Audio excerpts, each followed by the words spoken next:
sur La Vérité si j'entreprends, moi c'est Fiona, je suis spécialiste en communication et aujourd'hui j'accompagne les entrepreneurs et les entreprises à avoir plus de clients grâce à une communication rayonnante. Chaque semaine, je vais vous partager des stratégies, des conseils concrets et facilement applicables autour du business en ligne, d'Instagram, de l'organisation, mais aussi mes réflexions plus personnelles et l'envers du décor de l'entrepreneuriat en toute vulnérabilité et sans aucun filtre. Si tout ça vous parle, alors bienvenue, vous êtes au bon endroit et maintenant c'est parti pour l'épisode étincelant du jour. Hello tout le monde, on se retrouve aujourd'hui pour un nouvel épisode où on va aborder la notion du non, de savoir dire non, de comment mettre ses limites, parce que c'est vrai que quand on est entrepreneur, on est amené, vous serez amené aussi à prendre certaines décisions pour atteindre vos objectifs. Et pour ça, vous allez devoir dire non à certaines sollicitations, propositions que vous pouvez recevoir. Que ce soit une personne d'ailleurs qui vous demande vos services, donc un client qui vous demande de faire quelque chose pour le lendemain alors que c'est pas prévu. Un abonné aussi qui vous demande beaucoup de conseils en privé, tout ça c'est des expériences vécues. Une personne qui vous demande un prix, un client qui vous pose une question le soir, etc. Bref, des situations où on peut dire non, il y en a plein et l'idée c'est qu'on aborde un petit peu ça dans cet épisode et comment en fait on apprend à dire non, parce que je trouve que c'est pas quelque chose d'inné et de facile. Je pense qu'on est plus ou moins tous tentés de dire oui à tout le monde, mais en fait à force, on se retrouve vite stressé, dépassé, et on n'a plus le temps pour des choses qui comptent réellement et qui nous apportent des résultats. On va perdre en énergie, en productivité. Et il y a une citation d'ailleurs que j'ai lue il y a pas longtemps, que j'aime beaucoup, de Paulo Coelho, si je prononce bien, qui dit que lorsque vous dites oui aux autres, assurez-vous que vous ne dites pas non en fait à vous-même.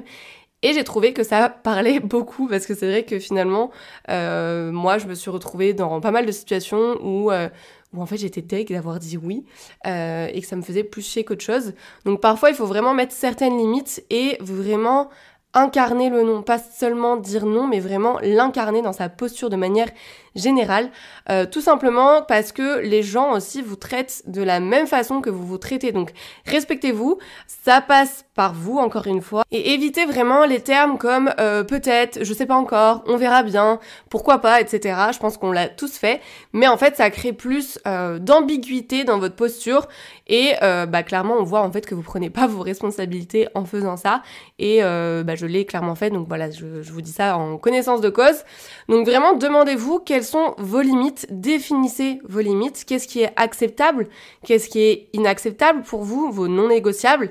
Je pense que c'est normal au début aussi de pas vouloir dire non, surtout quand on débute, de vouloir aider tout le monde tout le temps, mais en fait on se transforme vite en sauveur, en bonne copine, en bon copain, et finalement on perd un peu, je trouve, notre posture d'expert à force. C'est un peu comme un mec qui va être sympa avec une fille, vous savez, et à force, en fait il y a une barrière qui s'installe parce que justement c'est devenu la bonne oreille et que ça devient notre copine, on le voit plus autrement, etc. Je pense que vous voyez où est-ce que je veux en venir. Mais voilà, on a souvent aussi peur de louper quelque chose quand on veut dire non, voilà, on a cette peur-là. Je sais qu'à l'époque, moi je disais souvent oui, voire toujours oui, à des soirées, à des fêtes, parce que j'avais peur de manquer une soirée de fou, ou d'être jugée parce que j'avais la flemme, etc. de sortir. Et en fait, je me suis souvent sentie obligée d'accepter des invitations pour faire plaisir aux autres. Et au final, est-ce que je l'ai regretté ? Alors parfois oui, parce que c'était nul et j'étais complètement KO le lendemain, etc. Et parfois non, mais je pense qu'il faut vraiment en fait s'écouter, et on le dit souvent, mais en fait à force de vouloir plaire à tout le monde et d'avoir peur de décevoir les autres, de passer pour quelqu'un de pas bien parce qu'on dit non, en fait on bousille un petit peu notre estime de nous-mêmes à cause justement de cette peur de décevoir, de cette peur du rejet. Et c'est encore un autre sujet, mais je trouve que c'est étroitement lié. Et voilà, il faut juste dire que c'est normal, qu'il faut en avoir conscience, et que c'est comme pour les clients, en fait, ça m'est arrivé, moi, d'accepter des clients par peur de manquer d'argent, par peur parce que je voulais pas que le client ait une mauvaise image de moi. Et en fait, finalement, je me suis sentie dépassée. Je prenais pas du tout de plaisir à bosser pour eux, parce que j'avais accepté trop de missions, que je jonglais entre plusieurs tâches en même temps, et c'était devenu vraiment une charge mentale, en fait, pour moi. Ou même il y a pas longtemps d'ailleurs, ça m'est arrivé de dire oui à une demande qui clairement me faisait pas vibrer du tout, pas plaisir, et j'avais peur en fait que la personne prenne ça contre elle si je lui disais non. Et finalement, je me retrouve à faire, encore une fois, un truc qui me fait littéralement chier. Donc même moi, j'y travaille encore et encore, je m'améliore, mais c'est pas encore ça, on va pas se mentir. Voilà, je pense que c'est normal de s'améliorer, on va dire, petit à petit. On peut pas exceller et changer ses mauvaises habitudes du jour au lendemain. Mais du coup, mon premier conseil pour apprendre à dire non et à poser ses limites, ça serait vraiment déjà dans un premier temps de vous poser toujours ces questions quand vous avez une demande. Donc 4 questions que j'ai relevées pour vous, c'est la première question, c'est est-ce que j'en ai vraiment envie? Est-ce que j'ai envie de dire oui à cette personne? Deuxième question, qu'est-ce que ça va m'apporter de dire oui? Est-ce que je vais être super contente ou plutôt est-ce que je risque de le regretter directement après? Je pense que ça nous est tous arrivé cette situation de dire oui et 5 minutes plus tard, t'es en mode pourquoi j'ai dit oui? Troisième question, quelles sont mes priorités en ce moment? Si ce qu'on vous demande en fait ne rentre pas dans vos priorités, alors c'est un non catégorique. Il faut faire de la place pour des choses que vous voulez justement pour atteindre vos objectifs du moment. Et enfin, quatrième question, qu'est-ce que vous ressentez face à cette demande? Est-ce que vous vous sentez sous pression? Est-ce que vous êtes stressé? Est-ce que ça vous met en joie? Écoutez vraiment votre corps et les signaux aussi que vous avez pour ressentir si vous êtes aligné avec votre décision. Écoutez-vous et demandez-vous à chaque fois qu'est-ce qui se passerait si je disais non.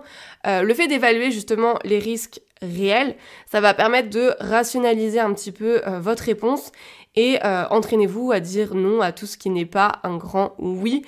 Si vous dites oui juste pour éviter de décevoir quelqu'un, clairement, il faudrait dire non pour bien faire. On enchaîne avec le deuxième conseil, c'est tout simplement de dire les choses correctement. C'est pas forcément un non catégorique en fait que vous allez dire, on peut tout dire à partir du moment où on met la forme. Et ça c'est mon chéri d'ailleurs qui arrête pas de me le dire. Et puis vous pouvez quand même aider la personne en disant, par exemple si vous dites non, je peux pas t'aider, désolé, mais par contre je connais une personne qui peut t'aider. Et du coup dites-vous que dire non ça n'implique pas forcément d'être catégorique. Y a rien qui vous empêche en fait de proposer justement une solution alternative qui vous convient mieux et qui aidera aussi du coup la personne en face de vous. Troisième conseil, alors là c'est un autre conseil que j'avais lu dans un livre, ne me demandez pas le titre parce que j'ai réellement un problème de mémoire, et que j'avais trouvé en fait hyper pertinent, c'est vraiment le fait de changer sa manière de voir le non. Donc en fait se dire que dire non c'est aussi assumer son rôle, sa posture d'expert, ses responsabilités, etc. C'est aussi finalement faire preuve de bon sens, d'honnêteté. Donc posez-vous vraiment la question, est-ce que vous préférez qu'une personne vous dise oui en fait de manière un peu hypocrite où elle se force finalement, ou alors une personne qui vous dit non mais parce qu'elle sait justement ce qui est mieux pour vous aussi. Donc encore une fois ça dépend de la tournure des choses, de la manière qu'on va aborder ça. Mais à partir du moment où les choses sont bien dites et qu'il y a une sorte d'explication derrière, je trouve que c'est pas plus mal. Ensuite, quatrième conseil, prenez du temps avant de répondre. Vous n'êtes pas obligé en fait de répondre sur le moment directement. On a tendance à devoir donner une réponse directement, mais vous pouvez avoir besoin de prendre du temps pour réfléchir, pour être sûr de faire le bon choix pour vous et votre business.